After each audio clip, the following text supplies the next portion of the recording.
Hello Hope Church, I hope you're all keeping well. I'm back on my dog walk this morning and I think you can probably see them behind me or hear them running around anyway. And on this dog walk this morning I wanted to show you a particular field that we love coming to. And you can just catch a glimpse of it behind me. This field is lovely and big, but it supports a lot of life. Plants grow really high here, there's lots of wild flowers and there's lots of bird life that you can see as you come on the walk, and it's really lovely to see. But what makes this field even nicer is that along one side of it, I'll turn you around slowly, is that there's a river. And that river runs along one side of the field and you can see lots of bird life and wildlife in there too. But back in February, there was a different story that was attached to this field. So this is a picture of the same field back in February. It looks totally broken and useless. I think if you come on a walk with me then, you might not have wanted to come back. But over time and with the attention of the lovely farmer, this field has come back to life. It's been renewed, it's been restored, and it's supporting life again. Okay, there's still some little cracks you can see in the soil as you walk, as it dries out, but generally this field is really fruitful again. And coming to this field always reminds me of life. It reminds me that throughout life, we can be overwhelmed, we can be submerged totally in our difficulties and our sufferings that are in our lives, can't we? We can be totally submerged by them, submersed in them. And that can leave us feeling isolated, can leave us feeling hurt, and it can leave us feeling angry that we're in that situation.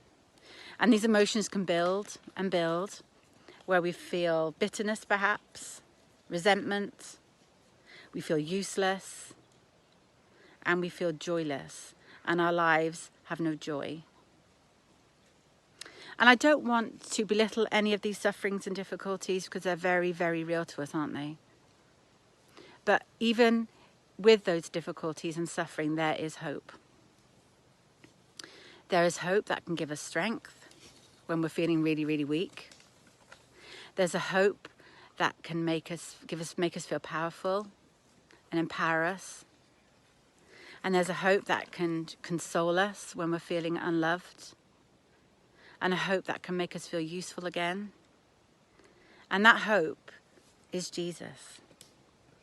Jesus can give us complete rest for our souls, can't he? And there's some verses from Ephesians that I want to read to you in a moment that really give us a sense of this love and hope that we can get through Jesus. I want to read them to you now. I'll just pick up my Bible. And these verses are from Ephesians chapter 3. And they say this, and it's written by Paul to the Ephesian church, and he says, "When I think of all this, I fall to my knees and pray to the Father, the creator of everything in heaven and on earth. I pray that from his glorious, unlimited resources, he will empower you with inner strength through his Spirit. Then Christ will make his home in your hearts as you trust in him. Your roots will grow down into God's love and keep you strong. And may you have the power to understand, as all God's people should, how wide, how long, how high, and how deep his love is. And may you have the power to understand, as all God's people should, how wide, how long, how high, and how deep God's love is. May you experience the love of Christ, though it is too great to fully understand. Then you will be made complete with all the fullness of life and power that comes from God." And these verses represent to me the hope that we have when life is really difficult, when we feel totally overwhelmed by our difficulties and our situations and our sufferings. And practically this week, I want it to be my prayer for you that you feel and understand God's love for you, that you let God and Jesus root themselves into your life.